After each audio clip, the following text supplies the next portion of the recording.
Welcome to our fourth episode of Life Pieces by Millie Marion. Thank you so much. You guys have been awesome. The likes, the sharing. Oh God, I can't thank you enough. Remember, you can follow King Lex TV. Yes. Click on the subscribe button and let's do this together. Today's episode is more personal, so trust me, you want to hear this, okay? 10 years ago at a time like this, I was actually preparing to do my final nursing council exams. And with all the opportunities that are there in nursing, I was assured of, a promising future. I couldn't think that anything could go wrong. But indeed, something did go wrong. 3 months after I had cleared my exams and we had our graduation, I realized that I was, yes, you got it, pregnant and jobless. And guess what? As much as I was jobless, as I was equally hopeless. Today I was listening to various videos and they kept saying, the phrase that they kept using was, the best thing about hitting rock bottom is you can only go up. But when you're at that rock bottom, and there's so many things going on in your mind, what exactly do you do? Where do you go to? Where do you hide your shame? Of course, I felt like a disappointment. I felt like I had failed my parents. I felt like I had not set a good examples to my siblings. I felt like I really didn't belong there. And there were so many thoughts that were crossing my mind. And one thing that I can say that I was devastated. I was desperate to find a solution. But then I remember my relationship with God and I was like, irrespective of my choices, I will have to bear the consequences.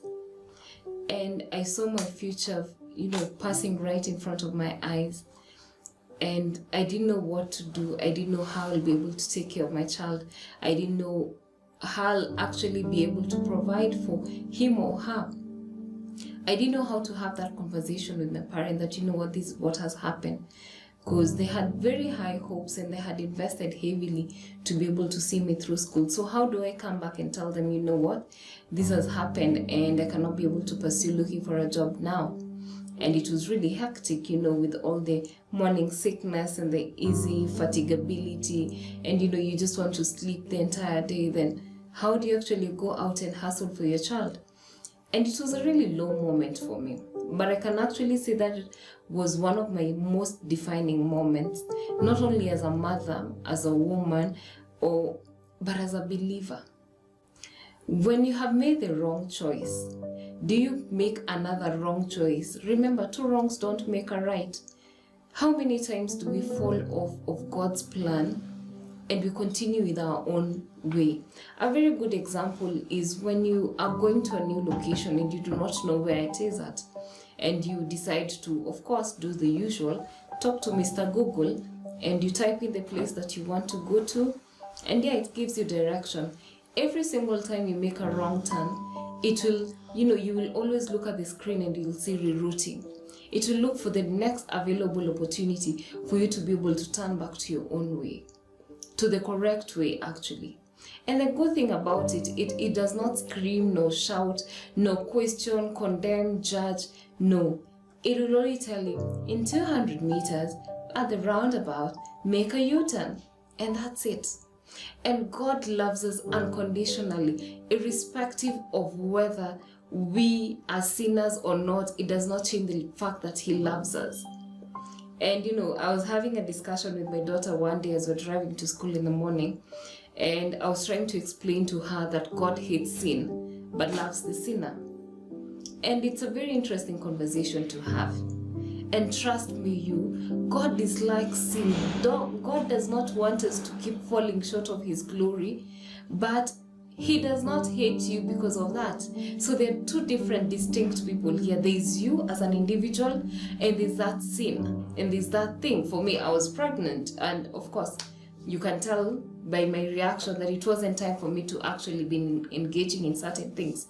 But yes, here I was. So when you fall short of the glory of God, do you keep moving in that opposite direction?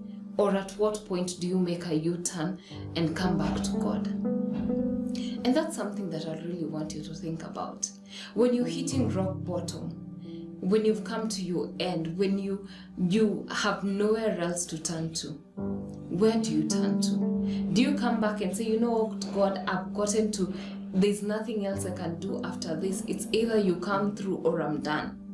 And I think that's the place where God is waiting for you to just surrender, to give him total control of your life. Because most of the time we leave him, we tell him that he's seated on the driver's seat, but we're the one seated on the co-driver and we're pulling the shots. You know, when you're in a safari rally, there's a driver and there's a co-driver who's supposed to give instructions on how the driver is supposed to go. And that's how we usually act with God. We want him to sit at the driver's seat, but here when we're seated at the passenger seat, we're the one telling him, turn left, turn right, I don't want this, I want this, no, I need to change this. It's a high point. You know, it's time in your life that you just say, you know what, God, I surrender. The struggles that I'm having, the things that I can't stop and they're not pleasing before thy sight, the things that I need to stop, my addictions, you know, those are things that you just need to come and bring them at the altar and say, you know what, God, I've come to the end of myself and I want to begin with you. That, you know, I cannot be able to end this. I cannot be able to do it on my own. I have tried and failed miserably. You know, it's just like the same example of the Google Maps. If we try getting to a place because of the human, you know, understanding, someone told you just go straight, then take a corner, take another corner, but leave that corner, then continue. You know, our instructions are usually they're not focused. They have no basis. But if we take time to listen to the instructions of God and we listen to how God has a good plan for us, then we'll probably be able to understand when he says, for I have plans for you, plans to prosper you, to give you a future and a hope, then probably we'll be able to have a deeper understanding of what God is talking about. So, as I say, that was 10 years ago. I had fallen, I was hopeless, I was devastated. But yes, you know, you have to pick yourself up, you have to dust yourself and you keep walking. It's a journey, and you know, every single day we turn the book and we rewrite our story the way we want it. And so my baby girl is turning 9 in a couple of days, and I am super amazed at what God has done in my life, of how he has turned my shame to fame, of how he has brought me from grass to grace. And you know, he has made me a better mother, a better woman, a better believer. And my faith has been questioned a million times. You know, I have doubted my faith, but every single day with the experiences that I learned through this child, I have realized that love and life has, you know, a greater meaning than what we actually usually hold. So I don't know what you're struggling with today. I don't know if it's your insecurities. I don't know if it's your finances. I don't know if you're at a state of joblessness. You know what? I was there. I totally get it. It can be really frustrating. But you know what? God sent his son so that he could become man, so that he can be able to feel the same way as a human. You know, he understands our human emotions. That's why when he was told Lazarus had died, the shortest verse in the Bible, John 11:35, Jesus wept, because he understands. So there are times we think God is so high up that he does not know how it feels to be jobless, how it feels to be a single mother, how it feels not having anything, how it feels being out of school because you can't pay your fee and you're at a state of desperation. What I can tell you is, remember that God hears and God answers prayers. At his own time, he makes things beautiful. He will come through. He can come through today, tomorrow, the next day, the next month, the next week, the next year, probably. But are you going to wait on him, or are you going to keep going the opposite direction of where he wants you to go to? So, let me know. Let me know what your thoughts are. Let me know what you're struggling with. Let me know what you need help with.